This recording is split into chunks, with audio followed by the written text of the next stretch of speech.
Thank you very much. Thank you. Thank you for that kind introduction. I'm so sorry that I'm not here in Singapore with you. I love Singapore. I've never received a Friend of Singapore prize like Axel has, but I think of myself as a friend of Singapore uh, nevertheless. Um, So the topic I'm going to talk about today is actually a reprise of a paper I wrote in 2016 for an IMF conference where I was one of the organizers together with Raghu Rajan, Larry Summers, and Olivier Blanchard, which had a somewhat similar title. But at that time, I hadn't done some of the research that I'm able to draw in this paper. Just check that yeah, sorry, received a message from the organizers and I just wanted to make sure it's "we can't hear you" wasn't what the message was. Um, so certainly the question of lower forever interest rates, slower forever growth, a big uptick in the use of debt has been a very dominant theme in macroeconomics for the past 15 years, I would say. The idea of slow growth goes back quite a ways. I will talk about it. I was actually on the same stage as Larry and Ben Bernanke and Stan Fisher when Larry gave his brilliant secular stagnation speech. Nobody remembers that I was on the stage, but I was. It actually didn't sound right to me at the time. It sounded like he's trying to say, well, there was the financial crisis, but that's not really what was going on. It's these deeper undercurrents, and we've all heard about it. And I'll talk about some of the research that goes forward. I got to do debates with Larry around the world for a couple of years, including with the G7 finance ministers and central bankers once. Maybe that was, I think, in 2015. I lost every single one of these debates, but I would have lost even if Larry had been debating the other side. But certainly one way many of those were also, obviously Chatham House rules or even less. But one of my comments on this has been memorialized because I actually did a debate or discussion that included Brad DeLong in 2016 under Chatham House rules. But he blogged about it later. I guess I didn't mind because nobody else was saying what I was saying, that I said what I said that he quotes me on his blog is that no one will be talking about secular stagnation in 9 years. And why did I say 9 years? Because that was 2016, and I'd done the debates with Larry in 2015, where I used 10 years, and I figured, I had to keep myself honest. So anyway, I'm gonna I then proceeded to write a paper about that in 2016, where I spoke about why I thought the ideas were overhyped and why I actually thought the financial crisis were still working themselves out and why it would eventually come to China. So, okay, I'm going to share my screen now.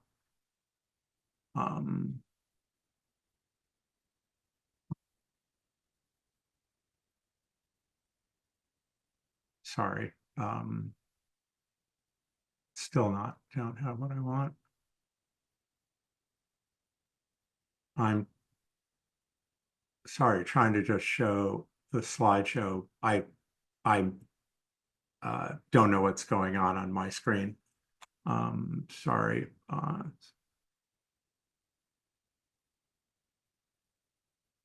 I'm baffled. There, sorry. You would think we had just started using Zoom.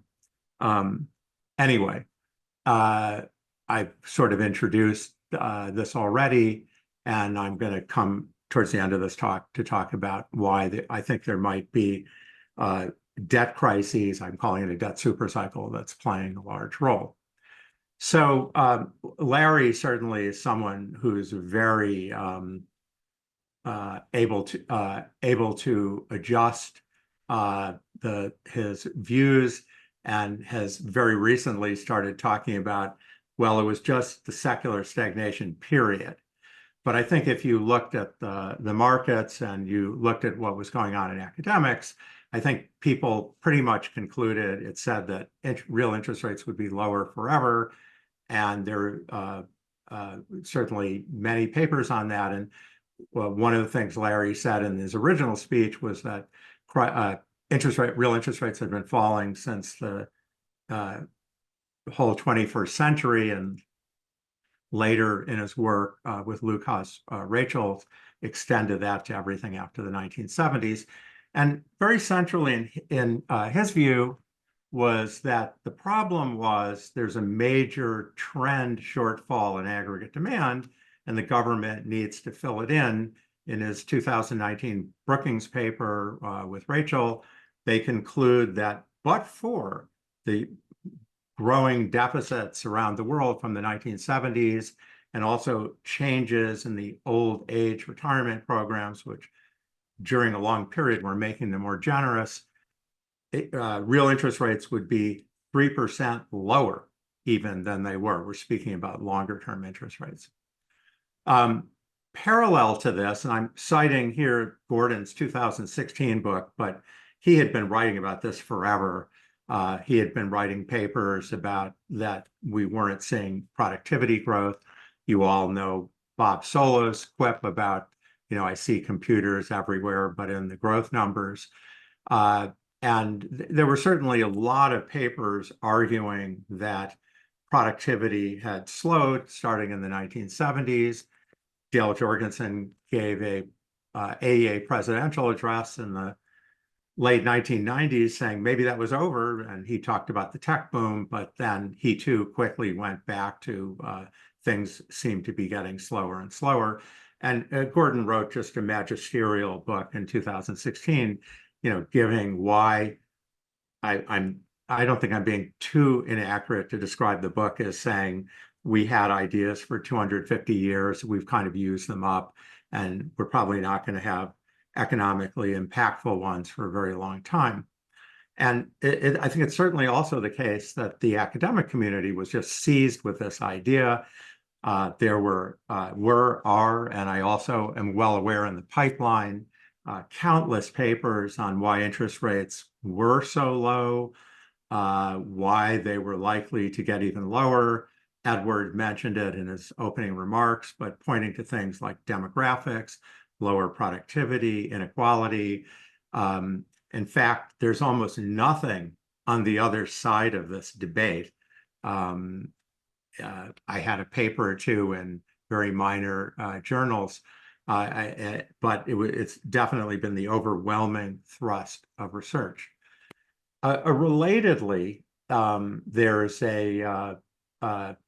people said, well, if interest rates are getting lower and lower and growth slowing, but maybe not that much, then that makes a case for using the government more. And infrastructure, nobody would debate. If the interest rate's very low and you're doing something that's actually productive, and I think that's, needs to be defined precisely. Obviously, it's better than usual to finance it with long-term government debt. There's a stronger proposition, and now referring to another AEA address, Olivier gave this brilliant address in 2019, arguing that, well, if interest rates are lower than the growth rate, then governments in advanced economies, and he said this very carefully, could at the margin increase debt without raising taxes. Brad DeLong actually at the same conference where I gave my secular stagnation, I'm sorry, debt supercycle, not secular stagnation, it gave a very similar idea to Olivier's. He didn't have the model, but I think he had the thrust of the idea. And obviously, this has been very, very influential as well. I mentioned what was going on in the top journals. This is maybe a sidebar, but there were so many papers about clever ways to use fiscal policy at the zero bound. Progressives around the world wanted to use debt to solve problems, saying that it really wouldn't cost that much. Conservatives would claim that their policies weren't causing higher debt because tax cuts would give higher growth. But even if the growth wasn't higher, don't worry about it. Dick Cheney told us there was nothing to worry about.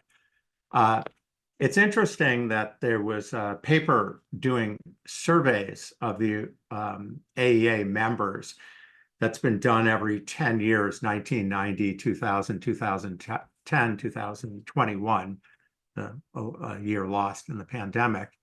Very interesting to look at those views. And there are many questions about micro and inequality, but one of the questions is, what should be the first line of defense against recessions? And in 2000, well, it won't surprise you, people said, I think 70% said monetary policy. Now, maybe it should have been higher, but it's the American Economic Association, it's everybody, it's not just macroeconomists. That had entirely flipped in by 2021, where 70% roughly said fiscal policy should be the first line of defense against recessions. Relatedly, there was a question also about, should monetary policy be focused on inflation or should it be focused on other goals? And again, it flipped from inflation in the year 2000 to other goals. So there was, definitely an overwhelming tidal wave of view that inflation was a solved problem, that interest rates were very low. And I must say, without naming names, a junior colleague in an MIT Harvard seminar recently, someone was presenting something about potential risks of fiscal policy, and they were going, oh, that's so 1990s. I mean, nobody thinks that anymore. Interest rates are so low. I don't know if they looked at real interest rates recently. Monetary policy, there are all these papers about we shouldn't think about it anymore. I must say I have a very different view of QE than Oxel does. I think that it's by and large does a very ineffective instrument compared to short-term, compared to using the interest rate. And I want to be clear, I'm talking about pure QE, where you're buying up government debt, and pure QE for a central bank that's not made up of distinct fiscally independent countries like the ECB. That's something different. And I think all QE is shortening the term structure of government debt. I've written about this. Mike Woodford has written about this. And whether that's something that you don't need the central bank to do, you could do it without it. Anyway, it follows in this. So I hadn't really reread Hansen as carefully as I should have. I did for this paper. Our most beautiful room in the Littauer building, where the Harvard Economics Department is located, it's called the Hansen Mason Room, named after Alvin Hansen. And it's simply remarkable how similar everything he said was to not just Larry, who really drew the parallel, but also to Robert Gordon and what Robert Gordon was saying. And essentially, his diagnosis of the Great Depression of the 1930s was that it was secular stagnation. We all think about the banking crisis much more, but forget that when Ben Bernanke wrote his incredible 1983 AER paper on that, which is a thought piece more than an empirical paper, it was radical. And the views like Hansen's were much more common. And I give a quote at the bottom here that, we've had the railroad, the auto, and probably not going to happen again for a long time. And he had a similar view about interest rates. It's a little contorted because Keynes's general theory hadn't become quite as widely known yet, and how we think about it today. But absolutely central is that he emphasized demographics for different reasons than today. It's because the United States at that time had turned off the immigration spigot, and that was leading to a rapidly aging population, also a slower growing population. And what he said is old people need services, which doesn't require so much investment. Young people need houses, which does require a lot of investment. And that's part of why interest rates are so low. Well, this is a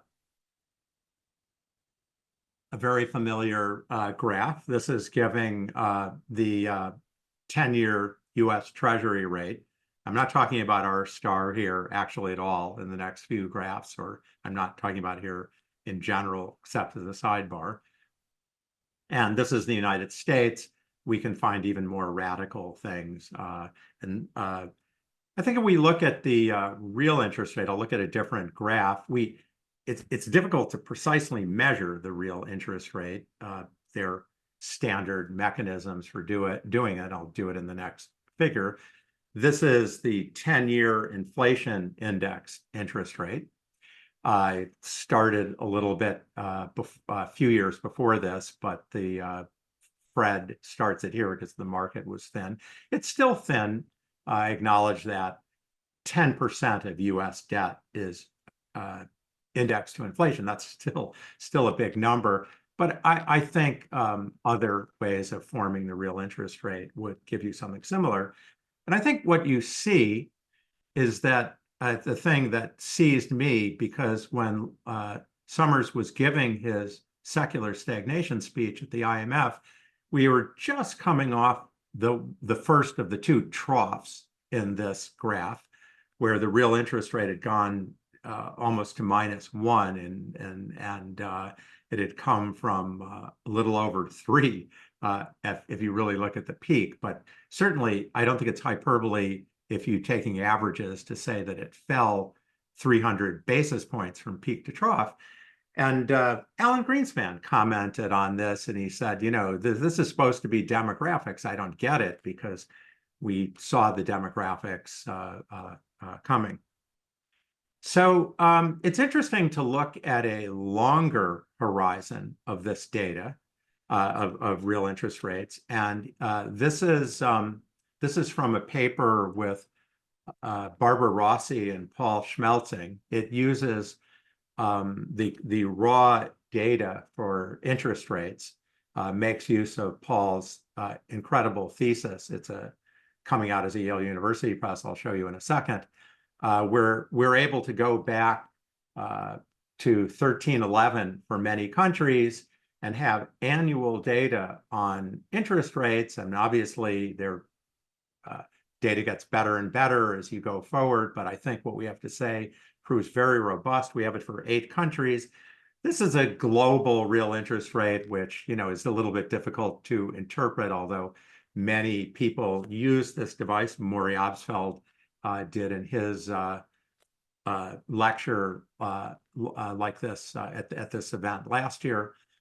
And one thing you see looking at it is there absolutely is a downward trend, although a lot of it takes place in the first few hundred years. It's in some ways slows down after that.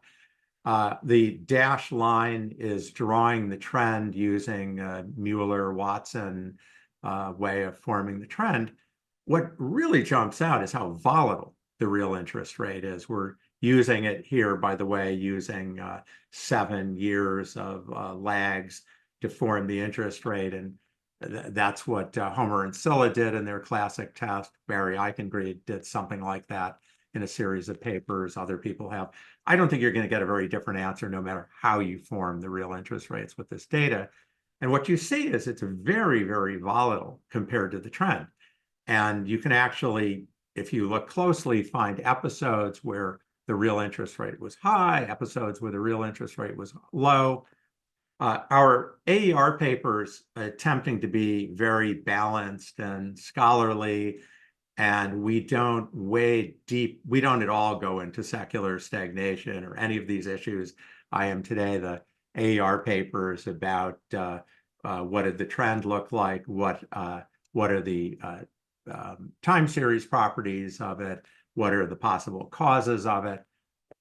But for this, I've drawn the Rachel Summers secular stagnation period. That's the same period I showed you in the first figure.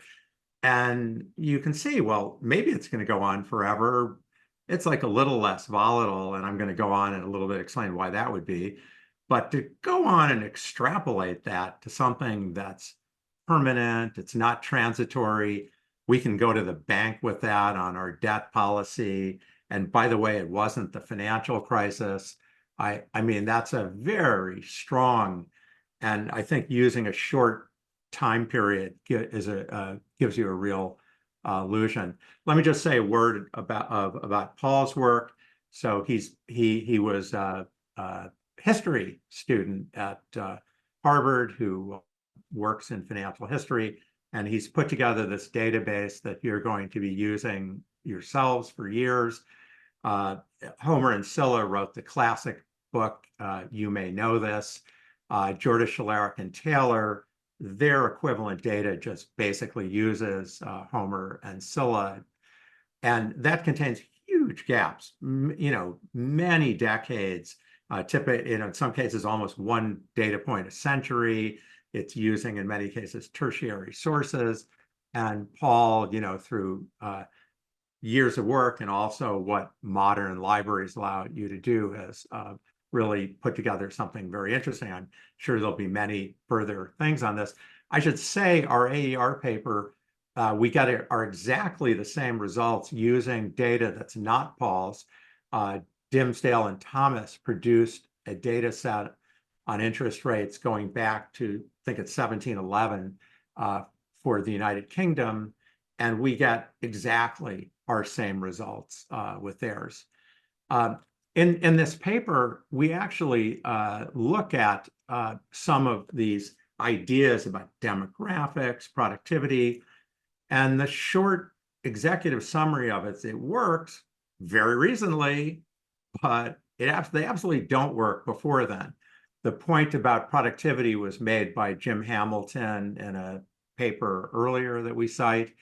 The point about demographics, Charles Goodhart and Pradhan have this very interesting book where they said, yeah, demographics, except now the very old, we're going to go to the other side of this. I don't have time to go at length on this, and I don't think our paper in any way resolves the question, for goodness sake, but I think casts some doubt on what seem to be ex post rationalizations. We want interest rates to be lower and lower. That's very convenient. And here are some reasons it might be. I'll come in a moment to some reasons why it might not.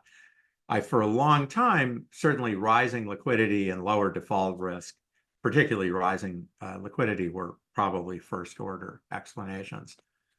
I'm going to take a short tangent to talk about the zero bound, partly because I think that had a lot to do with why the real interest rates seemed less volatile for a little while.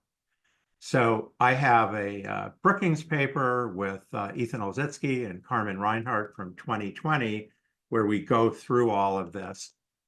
And we come to the exchange rate, where we find that if you look at the G4, the renminbi, the yen, the euro, and the dollar, their exchange rate had really become less volatile during the, particularly post-2015, particularly as long-term and short-term real interest rates converged almost to the same thing.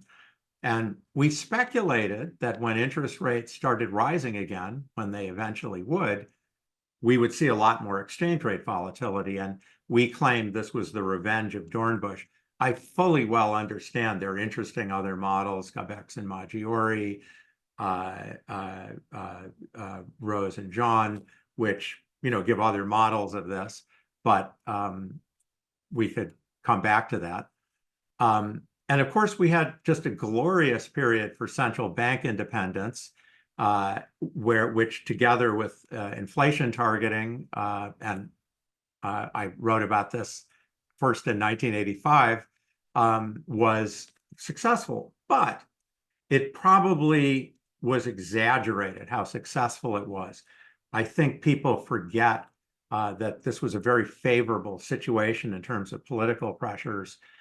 I have another Brookings paper that just came out with Marina Halleck, Hassan Afrouzi, and Pierre Yared.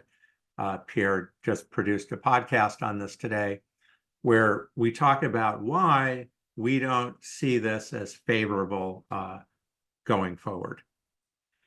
I also think economists have really understated how big a deal financial repression has been. There's a very nice theoretical paper on this by Chari and Kehoe in the JP 2020-ish. Carmen Reinhardt wrote this marvelous paper with Belin Sprancia in 2015, where, if you go back and look at the history, there were all kinds of controls. There even were, when I was in college in the mid-70s, that were keeping interest rates down.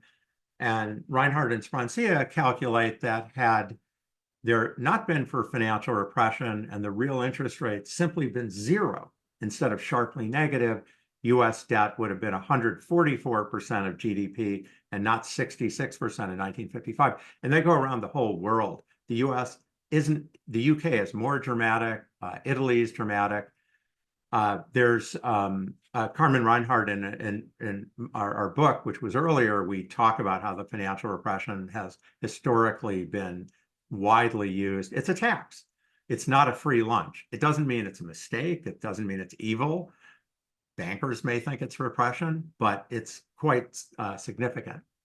So Larry Ball has a paper on this from, I guess, August 2023, where they look just at the United States, but a much more fully articulated model, and try to break up what happened to the US debt GDP ratio into underlying factors. And they calculate that without financial repression, that the US debt ratio in 1974 would have been more than triple what it was. And there's other historians talking about how all this literature on convenience yield, which is all over the finance journals, is maybe understating how much governments are making it very convenient for financial market to hold their debt. So I don't know what's going to happen to real interest rates. I showed you the figure. I think it's very hard to come up with explanations. I want to be clear, and I think Barbara and Paul and I are very clear in our AER paper. We're raising questions about the certainty with which economists have approached this problem. And I think, if you're uncertain about it, it's quite important in your planning. So I've criticized the giant literature on why interest rates are going to get lower and lower and lower. And I've seen papers recently in our macro seminar series at Harvard by very outstanding young economists. So I assume they're continuing to come out in the top journals. I'm cautious that my reasons could be ex post rationalization, but there's some pretty good ones. So first of all, debt is much higher than it was. It's exploded. And if you use the kind of calculations that Rachel and Summers used in 2015, and that's just one, but I think any kind of reasonable model is going to give real interest rates going up. Geopolitical instability. I think any reasonable model, actually, even without higher defense expenditures, would do that. But there are enormous pressures on government budgets, even if the politicians don't want to admit it. There are just tremendous pressures. The green transitions. Every time I hear that it's just something that's going to make us grow faster, it's great. I'm all in favor of the green transition, but it's going to be very, very costly. There's the rise in populism, which pushes back against inequality going on all over the world. We saw that in spades during the pandemic. And surely there's a higher term premium again, coming from, we just had a burst of inflation, and I'm sure central banks promise never to do it again. But if you read my paper with Hassan, Marina, and Pierre, we argue that although maybe inflation will come down to 2%, the bias has changed. We live in a different world. You're much more likely to get a burst of inflation again over the next 10 years than a long, slow deflation. It's our star, which Edward talked about, to talk about another day. I do think it has risen. I do think the term premium's risen. There was a recent paper, not paper, but blog by Pierre-Olivier Garinchas, where and two other economists at the IMF saying, boy, looks like long-term interest rates are going to be higher for a very, very long time, which is what I'm saying here. But they insist that short-term rates are going to go back to 0.5%. I don't think so, the real rate. I don't think so. I disagree, but that's second order. Okay. This is a figure you've seen 1,000 times. This is the Congressional Budget Office estimate of what's happening to U.S. debt. I would actually say they're famously pessimistic and always wrong on the ups. They overestimate what the problems are. I think it's going to be the other way around this time, because I think that the estimates of what is happening to they have for R minus G are too favorable here. And when your debt's this high, it's dramatic. And by the way, if R equals G, which is Barrow's approximation in his papers, obviously when your debt gets over 100% and R equals G, you have to start making repayments to keep debt constant, unless you think at the tail end of this, these papers that will probably soon be coming out in the top journals, that the real interest rate's going to, -2 and -3 in the year 2200, and you can just wait it out. I mean, I don't think so. It's clearly an issue. Old age pensions are an issue. And I think in a way you can think of them as de facto junior debt, where the governments are probably going to start defaulting on this. And when they raise the market debt, I think that means they're going to tighten belts on pension debt, which I have papers about this as a form of default. Okay, so who cares? Barry Eichengreen gave a paper at Jackson Hole in just this past summer, where he rightly, is a very nice synthesis, shows everybody has really high debt. The IMF saying this, but he's incredibly reluctant to say there's a problem with it. I'm not. Obviously, if R is way less than G, there isn't, but that's, very strong. Carmen Reinhardt and I had a thought piece on this in 2010, which had a quantitative error of minor significance. It was a short conference paper, but we had critics who claimed things were mistakes, which weren't. They were not mistakes. And we have a 2012 paper written before any of these criticisms. It's the full published version of the paper that's error-free and upholds our conclusions. And my read of a rather large literature now is that very high debt is associated with lower growth. Why would that be? Well, it's harder to fight financial crises and deep recessions if you're nervous about raising debt. And if your debt starts out at a very low level, you're less nervous. You want to like to ramp up debt for national defense and the environment. And the most basic models, high debt crowds out investment, unless we're in an efficient equilibrium. I don't have time to talk about that. And needless to say, very high debt creates political problems. So I mean, I don't think anything radical should be done, but I think this whole notion that it's a free lunch has been overblown. Could turn out to be true, but I think it's been overblown. I'm a little bit short on time, so I've talked about the part of this which I have the most conviction about, which is the lower forever interest rates, which I don't believe in. There was also an incredible consensus that productivity was going to go away, and I give a bunch of cites in the paper. In addition, I think a very respected scholar, Fennell, did a macro annual paper where he argued that 3/4 of the output fall after the financial crisis was actually just pre-recession trends. I don't agree with that, but he's a star and got things other people got.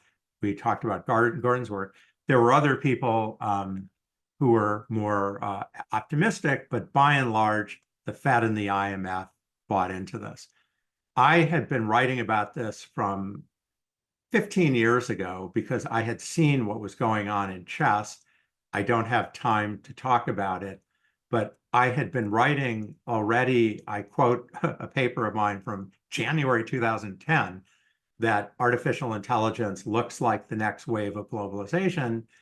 And the problem is not that productivity is going to be too slow. This is 2010, I was saying this. Not that productivity is going to be too slow, but that it might be too fast. And that's really what we should be worrying about.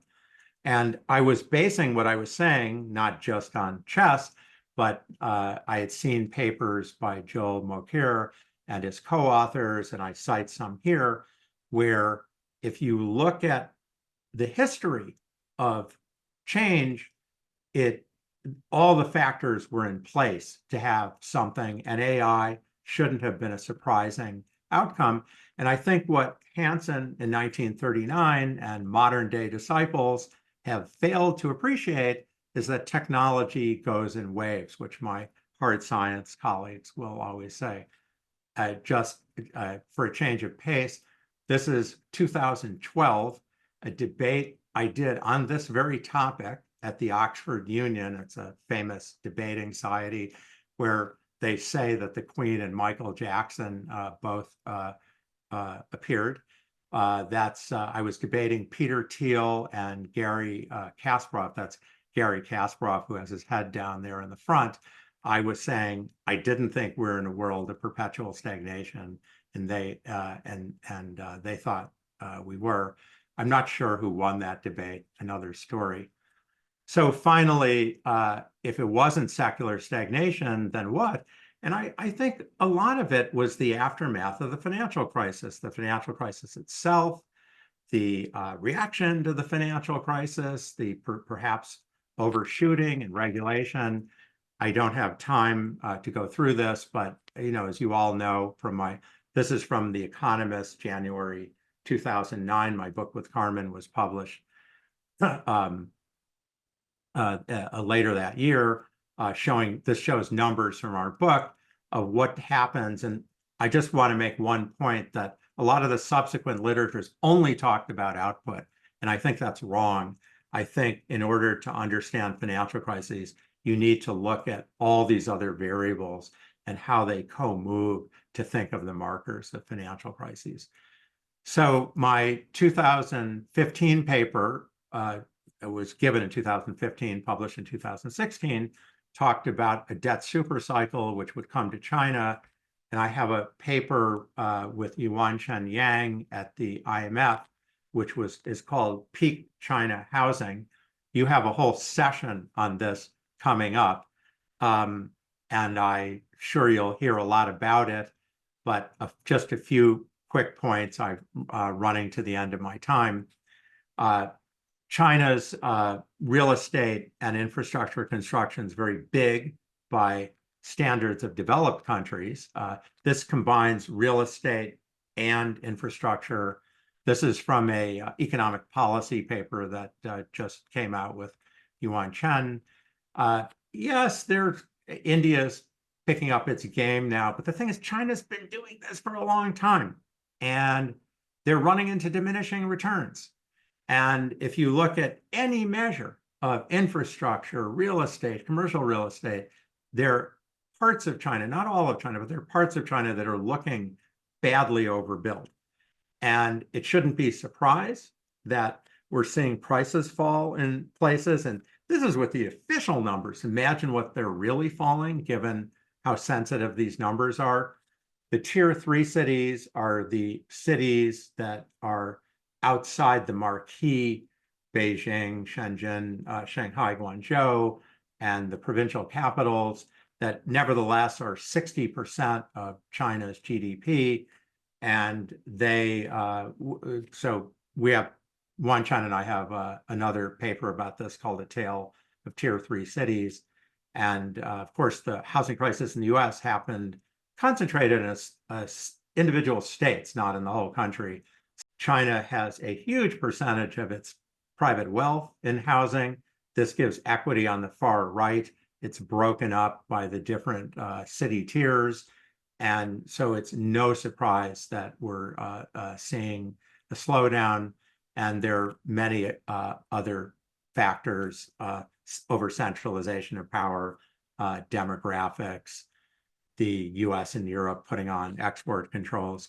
Okay, lastly, and I've left negative time for this, so I'll be ultra brief. I mean, the whopper of the financial crises was clearly what happened in the United States and which spread to Europe. The sense in which it spread to China is partly that China did a massive stimulus in response to what happened in the US, and then they didn't unwind. You can look at the paper. And I also argue in the paper that there are antecedents of what happened in the US in the Japan and Asian financial crisis, which led these countries to run huge surpluses, which there are many academic papers in the JP and AER and QJA on this, QJE, led to inflows of money into the United States, which almost all of the academic papers conclude was wonderful, it was just a benefit. I think that's overstated because we had regulatory problems in the United States. And if we were looking at an emerging market and there were huge capital inflows, we would think that that was a problem, and that probably exacerbated things.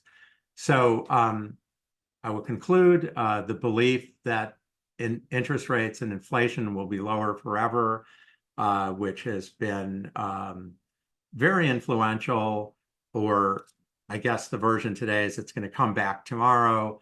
I think it's really overstated. And they're neglecting other factors, particularly the sequence of debt crises that it caused. The idea that debt is a free lunch has been very popular because everyone wants to solve inequality. Why don't you try progressive taxation? And finally, and I suppose this is a bit speculative, but I would say some of the solutions to secular stagnation, especially that try to solve it in the short run, might actually be some of the things that create it in the long run.